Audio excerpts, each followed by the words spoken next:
حدیث نبوی۔ سیدنا ابو ہریرہ رضی اللہ تعالیٰ عنہ بیان کرتے ہیں کہ رسول اللہ صلی اللہ علیہ وآلہ وسلم سے یہ سوال کیا گیا، کون سا عمل سب سے زیادہ فضیلت والا اور کون سا عمل سب سے بہتر ہے؟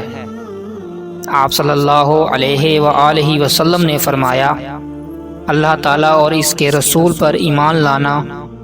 اس نے کہا، اے اللہ کے رسول، اس کے بعد کون سا عمل؟ آپ صلی اللہ علیہ وآلہ وسلم نے فرمایا، اللہ کے راستے میں جہاد، جو کہ افضل اور اشرف عمل ہے۔ اس نے کہا، پھر کون سا؟ اے اللہ کے رسول، آپ صلی اللہ علیہ وآلہ وسلم نے فرمایا، حج مبرور۔ مسند احمد، حدیث نمبر 91۔